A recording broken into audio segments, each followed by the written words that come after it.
Welcome to day 22 of teaching you useful Tagalog words and phrases so that way you can be Taglish as a Filipino American. So yesterday we went over 3 conjunctions, and as promised, we're gonna go ahead and go over 3 more conjunctions today. So today we're gonna go over and, because, and for sa Tagalog. So we have at, which is and, kasi, which is because, and para, which is for or in order to. So let's start with at. So for instance, Tito Boy at Tita Baby, or yung pusa at yung aso. Or for kasi, I need to go to work kasi I don't have no money.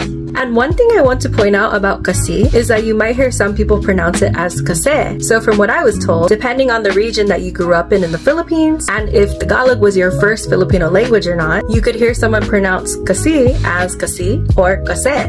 So for instance, my mom is from Pampanga, so she says kase, but my dad is from Manila, so he says kasi. Either way is accepted, so honestly just pick whatever one you like best. And before the Tagalog grammar Nazis come for me, it was healthy for beginners to pick what makes sense to them. But another thing I want to point out about kasi is that though it means because, we also have dahil sa, which means because of something. If you guys want to know the difference between those, let me know so I can make a separate video, because I'm trying to make the day of videos kind of short and to the point. So moving on to para. So for instance, we have the first Filipino shirakawa or car handles, which are para sa kotse mo, for your car. Or for instance, you've heard me say para sa'yo a lot, which means for you. And for para, sometimes you might hear someone say para blah blah blah, or you might hear them say para sa blah blah blah.